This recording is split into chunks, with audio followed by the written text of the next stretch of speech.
చేసి ఇక్కడ యొక్క శాంతియుత వాతావరణాన్ని మన భారతదేశం వాతావరణాన్ని డిస్టర్బ్ చేయడానికి చేసే వాళ్ళని తీవ్రవాదులు అనేవాళ్ళము, సంఘ విద్రోహ శక్తులు అనేవాళ్ళము.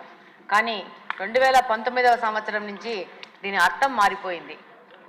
గత పాలకులు గాంజా అనే మత్తు పదార్థాన్ని రాష్ట్రం మొత్తం తీసుకొచ్చి ప్రజల మీద దాడులు అనేది పెరిగిపోయాయి.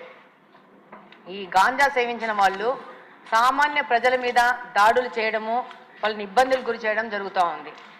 అధ్యక్ష, ఒకప్పుడు గాంజా అనేది పెద్ద పెద్ద నగరాలకి, పెద్ద పెద్ద సిటీస్కి మాత్రమే పరిమితమయ్యేది ఉంది. ఆ సిటీస్లోనే పబ్బులలో, రెస్టారెంట్లో అవైలబుల్ ఉంది. ఇప్పుడు గాంజా అనేది చిన్న మండల స్థాయికి, గ్రామ స్థాయికి చేరుకోవడం జరిగింది. ఇప్పుడు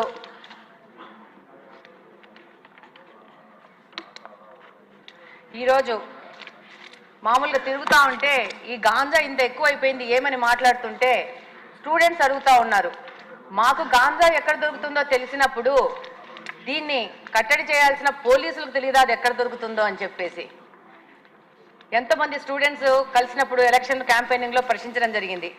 అలాగనే అధ్యక్ష, ఎన్నికల ముందు కానీ ఇప్పుడు ఎన్నికల తర్వాత కానీ ఈరోజు గ్రీవెన్సెస్ కోసం మన దగ్గరకు వచ్చిన దాంట్లో దాదాపు 30-40% ఈ గాంజా మీద ఎఫెక్ట్ అయిన వాళ్లే వస్తూ ఉన్నారు. ఎలాంటి సమస్యలు అంటే మనకు సభ దృష్టికి తీసుకొస్తే ఇది ఒక తమాషా వ్యవహారం ఉంటుంది. పిల్లాడు గాంజాకి అడిక్ట్ అయ్యాడని చెప్పేసి దాంట్లో నుంచి బయటికి తీసుకురావడానికి ఏవో మాయలు మంత్రాలు అని చెప్పేసి ఎవరో సాముల్ని మీద ఆధారపడి వాళ్ళు వచ్చి వాళ్ళ ఇంట్లో ఉన్న బంగారం అంతా చూసి వీడు గాంజా మీద ఎఫెక్ట్ అవుతున్నాడు ఈ అబ్బాయి అని చెప్తే వాళ్ళు ఆ బంగారంతా దొంగతనం చేసుకొని వెళ్ళిపోతే ఆ కేసు ఇప్పటికీ కడపలో 2 టౌన్ పోలీస్ స్టేషన్లో FIR రిజిస్టర్ అయ్యింది. నిన్న 1 వీక్ బ్యాక్ కూడా సదరు మహిళ వచ్చి నాది ఏదో సమస్య తీర్చండి అని చెప్పిన. అంటే దాదాపు సామాన్య ప్రజలు ఈ గాంజా వల్ల ఎంత ఎఫెక్ట్ అయ్యారంటే అసలు ఈ 5 సంవత్సరాల్లో మిగతా సమస్యలు ఒక ఎత్తు అయితే గాంజా సమస్య అనేది ఇంకొక పెద్ద ఎత్తుకు చేరుకోయింది. అలాగనే అధ్యక్ష, ఈ గాంజా సేవించిన వాళ్ళు సామాన్య ప్రజల మీద షార్ప్ ఆబ్జెక్ట్స్, ఇందాక హోమ్ మినిస్టర్ గారు అన్నట్టు బ్లేడ్ బ్యాచ్ అంటారు, వాళ్ళు అది బ్లేడో షార్ప్ ఆబ్జెక్టో చిన్న నైఫ్లో తెలియదు కానీ ఆ గాంజా మత్తులో వాళ్ళకు అంతకుముందు వాళ్ళతో ఏదైనా గొడవలు జరిగినా కానీ ఏమి జరిగినా కానీ ఏ విధమైన ప్రొవొకేషన్ లేకున్నా కూడా వాళ్ళని అటాక్ చేయడము, వాళ్ళ మీద దాడులు చేయడము, దాదాపు వాళ్ళకి ప్రాణం మీద ప్రమాదం వచ్చే లాగా దాడులు చేస్తూ ఉన్నారు.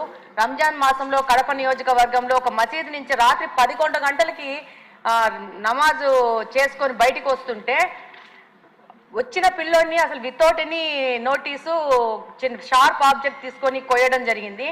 అబ్బాయికి దాదాపు రిప్స్లో దాదాపు 3-4 ఇంచెస్ లోపలికి వెళ్ళి హైదరాబాద్ అపోలోకి తీసుకొచ్చి దాదాపు 20 రోజులు పెట్టి దాదాపు 5-6 లక్షలు ఖర్చు అయిందని కూడా చెప్పారు.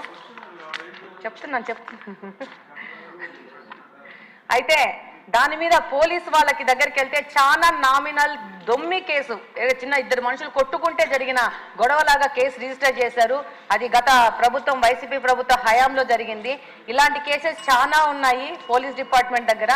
వాటన్నిటిని కూడా మళ్ళీ చెక్ చేసేసి వాటిని సరైన FIR రిజిస్టర్ చేసి వాళ్ళకి న్యాయం చేయాలని కోరుకుంటున్నాను. అలాగనే ఈ గాంజా మీద ఒక స్పెషల్ టాస్క్ ఫోర్స్ ఏర్పాటు చేసి ప్రత్యేకంగా మీకు అవసరం ఉంటే నాకంత తెలియదు కాబట్టి స్పెషల్గా రిక్రూట్ చేసుకునైనా కూడా దీని మీద ముందుకు పోవాల్సిన అవసరం ఎంతగానో ఉంది. లేకపోతే సమాజం మొత్తము పాడైపోయే ప్రమాదం ఉంది.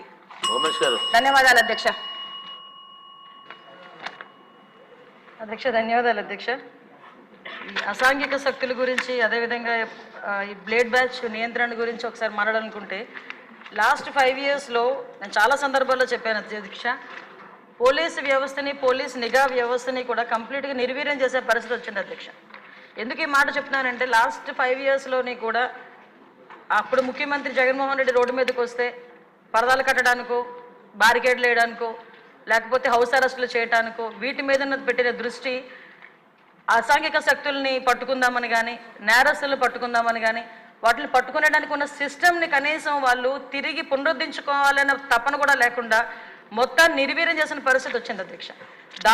దాని పర్యవేక్షణలో భాగంగానే ఈ 5 సంవత్సరాల్లోని కూడా ఇంచుమించుగా మనం ఒకసారి కంపేర్ చేసుకుంటే బిఫోర్ 2014 మనకి టోటల్ కేసెస్ ఈ బ్లేడ్ బ్యాచ్కి సంబంధించి ఈస్ట్ గోదావరిలో చూసుకుంటే 133 ఉంటే 2014-19 అదేవిధంగా 2000 2014-19కి ఒక 400 ఉన్నాయి అధ్యక్ష. 2019-24లో ఒకసారి మనం చూసుకుంటే అధ్యక్ష దగ్గర కేసెస్ అవన్నీ కూడా దగ్గర డబుల్ అయిన పరిస్థితి అధ్యక్ష. వీళ్ళ మీద ఎన్ని పీడీ యాక్ట్లు పెట్టినా ఒక ఈస్ట్ గోదావరిలోనే ఇంచుమించుగా 500 వరకు కేసెస్ నమోదు బ్లేడ్ బ్యాచ్ ఐడెంటిఫికేషన్ చేయడం అధ్యక్ష. వీళ్ళే కాకుండా మనకి రాజమండ్రి అదేవిధంగా ఎన్టీఆర్ డిస్ట్రిక్ట్లోనే ఎక్కువ ఈ బ్లేడ్ బ్యాచ్ అనేది ఎక్కువగా ఐడెంటిఫికేషన్ అయి ఉంటుంది. వాళ్ళు ఇంచుమించుగా దగ్గర రెండు కలిపి ఈ మొన్న 2019-24లో దగ్గర 825 మందిని ఐడెంటిఫికేషన్ చేయడం జరిగింది అధ్యక్ష. ఐడెంటిఫై చేయడం ఒక ఎత్తు అయితే వీళ్ళు నియంత్రించే సిస్టమ్ అయితే పోలీస్ డిపార్ట్మెంట్లో లాస్ట్ 5 సంవత్సరాలు లేదు అధ్యక్ష. ఎందుకు ఈ మాట చెప్తున్నానంటే దగ్గర 15,000 సీసీ కెమెరాలు 2014-19 వరకు టీడీపీ హయాంలో పెడితే ఒక్క సీసీ కెమెరాని పెట్టకపోవడం సరికదా, ఉన్న సీసీ కెమెరాలను కూడా పునరుద్ధరించుకోకపోవడం అనేది నిజంగా ఒక సిగ్గుచేడు అధ్యక్ష. ఎందుకంటే ఎక్కడికి అంటే మీలాంటి వాళ్ళు పెట్టేటప్పుడు సీసీ కెమెరాలు బాగా పనిచేస్తాయి సార్. అప్పుడు తీసేసి వీడియో తీశారు కదా సార్ మిమ్మల్ని చూపించడానికి, డైరెక్ట్ వీడియోలో చూపించుకున్నాడు. విషయం ఏంటంటే సీసీ కెమెరాలు తీసేయడం, సీసీ కెమెరాలు పునరుద్ధరించుకోకపోవడం ఒక ఎత్తు అయితే కనీసం మనం ఒక క్రిమినల్ని పట్టుకున్న తర్వాత అతని క్రిమినల్ బ్యాక్గ్రౌండ్ మనం చెక్ చేయడానికి automated finger print identification system అని చెప్పి అది కూడా చంద్రబాబు నాయుడు గారి హయాంలో మనం పెట్టడం జరిగింది. దాన్ని కూడా డబ్బులు కట్టగా దాన్ని కూడా కంప్లీట్గా నిర్వీర్యం చేసిన పరిస్థితి అధ్యక్ష. అవే కాకుండా మనకి ఇంతకు ముందు ఏదైనా ఈ బ్లేడ్ బ్యాచ్ కానీ ఎవరైనా అసాంఘిక శక్తులు ఎక్కడైనా ఊర్లలో వెళితే ఆ హౌసెస్ దగ్గర కూడా మానిటరింగ్ చేసేవాళ్ళం అధ్యక్ష. ఇంచుమించుగా వాటికి సంబంధించి LHMS అని చెప్పి దాని ద్వారా కూడా లాక్డ్ హౌసెస్ ఏదైతే ఉందో అక్కడ కూడా మానిటరింగ్ ఏర్పాటు చేసి అక్కడ సీసీ క్యామ్స్ ఏర్పాటు చేసుకుని వాళ్ళు వచ్చేటంత వరకు భద్రత కల్పించడం, అంటే మామూలు మైన్యూర్ లెవెల్ వరకు కూడా పోలీసింగ్ వెళ్ళి వాళ్ళు భద్రత కల్పించే పరిస్థితులు లాస్ట్ గవర్నమెంట్లో ఉండేది. ఈ గవర్నమెంట్ ఎప్పుడైతే నిర్వీర్యం చేసిందో పోలీసు వ్యవస్థని, మీరు అన్నట్టుగా మొత్తం అరాచక శక్తులు అసాంఘిక శక్తులు అరాచక శక్తులు అంటే ఇందాక మేడం గౌరవ ఎమ్మెల్యే గారు చెప్పినట్టు ఎవరో బ్లేడ్ బ్యాచ్ అనో ఇంతకుముందు ఎక్కడి నుంచో వచ్చారు, పై దేశాల నుంచి వచ్చారు, పై రాష్ట్రాల నుంచి వచ్చారు, బీహార్ బ్యాచ్ అక్కడ బ్యాచ్ ఇక్కడ బ్యాచ్ అనుకునే వాళ్ళు.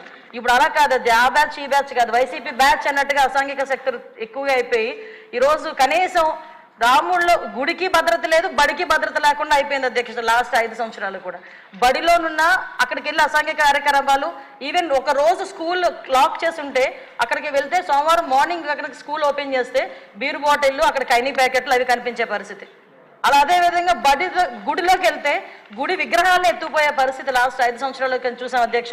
ఒకటి అధ్యక్ష, ఈరోజు ఈ గంజాయి గురించి చెప్పారు అధ్యక్ష. ఈ గంజా లాస్ట్ 5 yearsలో కూడా కంప్లీట్గా వదిలేశారు అధ్యక్ష. ఎంత దారుణంగా వదిలేశారంటే అంటే ఈ ఇష్యూ ఇక్కడ కూడా ప్రస్తావించాలి కాబట్టి చెప్తున్నా. ఎక్సైజ్ డిపార్ట్మెంట్కి ఇంతకుముందు ఒక పవర్ ఉండేది అధ్యక్ష, గాంజాని డిస్ట్రాయ్ చేయడానికి కానీ గాంజా మొక్కల్ని ధ్వంసం చేయడానికి కాల్చడానికి వాళ్ళకి ఒక సిస్టమ్ ఉండేది అధ్యక్ష. దీన్ని ఎప్పుడైతే సెబ్కి ఇచ్చారో ఈ ఎక్సైజ్ డిపార్ట్మెంట్కి వాళ్ళకి కూడా అటువంటి పరిస్థితి ఏమీ లేదు. ఈ సెబ్ కూడా ఓవరాల్గా ఒక గంజా మీదే కాకుండా ఓవరాల్ మనకి మైన్స్ మీద, శాండ్ మీద, లిక్కర్ మీద వీళ్ళు ప్రత్యేకమైన దృష్టి పెట్టడం, గంజాయిని పక్కన పెట్టడం జరిగింది అధ్యక్ష. దాని పర్యవేక్షణలో భాగంగా గంజాయి అన్నది ఎవరో ఎక్కడో ఈ యూనివర్సిటీ పిల్లలు పెద్ద పిల్లలు తాలూకా పిల్లలు చేస్తారనుకున్నది కాస్త స్కూల్ లెవెల్లో ఈరోజు స్కూల్ బ్యాగ్లో కూడా వెళ్ళిపోయింది అధ్యక్ష గంజాయి ప్యాకెట్.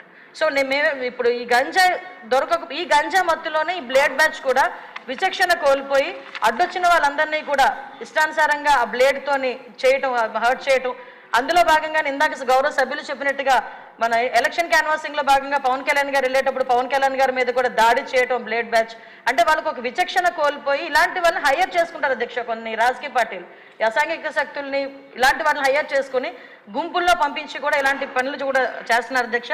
వీళ్ళకి గంజాయి దొరకకపోతే వైట్నర్ స్మెల్ గట్టిగా తీసి దాంతో కూడా వాళ్ళు మద్దతు తెచ్చుకొని వాళ్ళు ఇలాంటి అసాంఘిక కార్యకలాపాలు, అంటే అసాంఘిక కార్యకలాపాలు ఈజీ మనీ గురించి పిల్లలు పాడైపోతున్నారు, పిల్లలు దానికి అడిక్ట్ అయిపోతున్నారు అన్న విషయం అయితే మా దృష్టికి వచ్చింది అధ్యక్ష. దీని మీద నార్కోటిక్ టాస్క్ ఫోర్స్ మొన్ననే క్యాబినెట్ సబ్ కమిటీ కూడా ఏర్పాటు చేయడం జరిగింది. గాంజా గురించి ఎడ్యుకేషన్ డిపార్ట్మెంట్, మన అదేవిధంగా home department, tribal welfare department, excise department, health డిపార్ట్మెంట్తో కలిపి ఒక సబ్ కమిటీ కూడా ఏర్పాటు చేయడం జరిగింది. నార్కోటిక్ టాస్క్ ఫోర్స్ కూడా ఒక అతి తొందరలో క్యాబినెట్ కూడా ఆమోదం పొందిన తర్వాత narcotic task force with special ఆఫీసర్స్తో పాటు ఏర్పాటు చేయడం జరుగుతుంది. వీటితో పాటు ఒక టోల్ ఫ్రీ నెంబర్ కూడా ఇస్తున్నాం. గాంజాకి ఎస్పెషల్లీ గాంజా పర్పస్లో ఒక టోల్ ఫ్రీ నెంబర్ కూడా ఏర్పాటు చేయడం జరుగుతుంది.